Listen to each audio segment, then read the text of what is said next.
This is something interesting.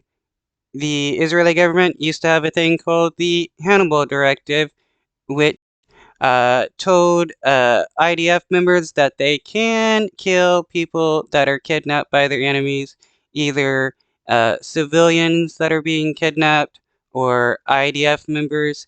Uh, they did this to prevent said captors from being used as bargaining chips. I wouldn't be surprised if they then blamed the enemies for the deaths. נוהל חניבל כנראה הופעל באיזשהו שלב, כי ברגע שהבינו שיש חטיפה, That was Israeli Colonel Nof Erez claiming the Israeli army had implemented a notorious military doctrine known as the Hannibal Protocol. In reportedly following the protocol, the Israeli army is being accused of killing Israelis and non-Israelis alike during Hamas's surprise attack on October 7. I mean, if this is true and they did this, it is definitely a war crime, and it is egregious that they killed some people just to intensify a war. The Hannibal Directive is one of the most controversial orders in the history of the Israeli army. It was drafted in mid-1986 by senior Israeli army officials following the capture of 3 Israeli soldiers by Lebanon's Hezbollah. Members of the brigade saw their comrades being taken away and therefore did not open fire. The directive was created in response to this incident to ensure that a similar event did not happen again. Standard Israeli army procedure forbids soldiers from firing in the direction of their colleagues, but the Hannibal Directive allows for this order to be suspended. The aim is to prevent Israeli troops from falling into enemy hands in order to leave no scope for negotiation. Wow, so they're even willing to kill their own people to prevent some kind of negotiation from going on. It shows how just messed up the government is that they're willing to kill their own people. Or room for Israeli soldiers to be used as bargaining chips.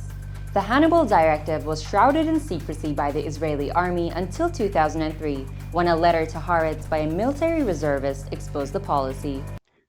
For years, the Hannibal procedure was well-kept army secret in order that said the abduction of soldiers by enemy forces should be thwarted, even if this including the abductees, though now officially abolished, the implications of this controversial procedure still haunts many.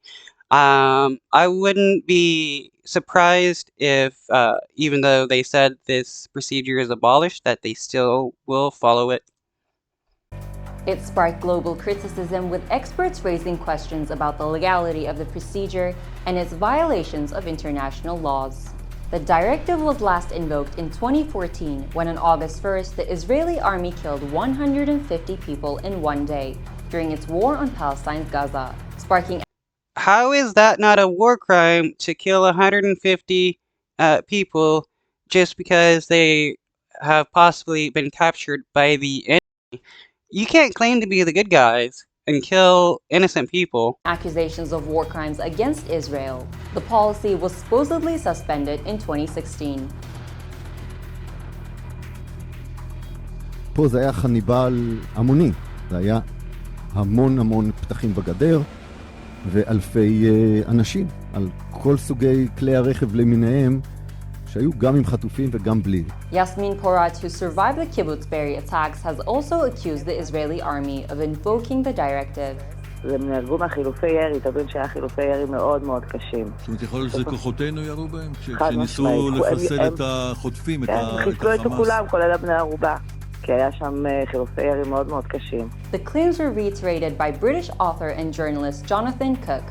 The Hannibal Directive enacted at kibbutz Be'eri was likely to have been applied as policy towards Israeli civilians captured by Hamas and held hostage in their own homes inside Israel.